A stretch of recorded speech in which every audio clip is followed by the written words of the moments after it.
Oil prices around the world continue to fall, reaching their lowest since 2009. As of mid-January, Brent crude oil, which is an international pricing benchmark, was selling for $46 a barrel. Just 6 months previously, in June of 2014, Brent crude sold for over $100 a barrel. The drop in oil prices is the result of an increase in supply and a decrease in demand. On the supply side of the equation, both the United States and Canada have increased their recent oil production, largely through a new kind of technology called fracking. This type of oil and gas extraction allows oil companies to drill deep into shale formations where they can access reserves that were previously unavailable to them.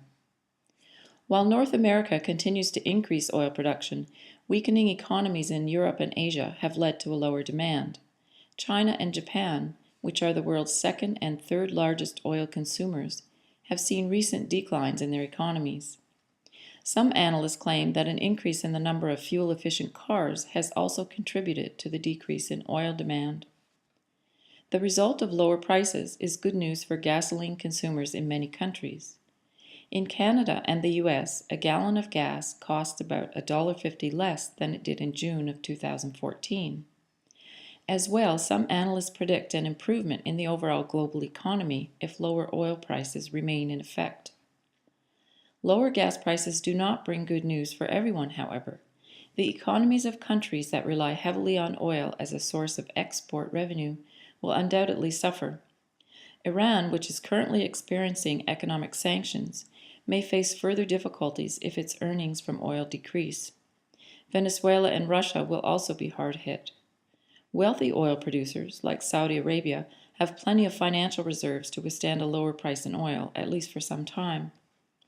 In November, the Organization of Petroleum Exporting Countries held a meeting to discuss possible actions regarding oil prices.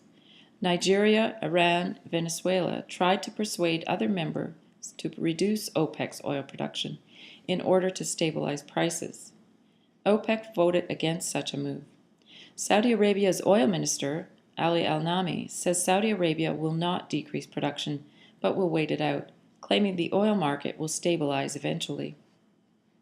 Analysts predict that the price of oil will continue to drop to $40 a barrel before it begins to stabilize in the middle of 2015.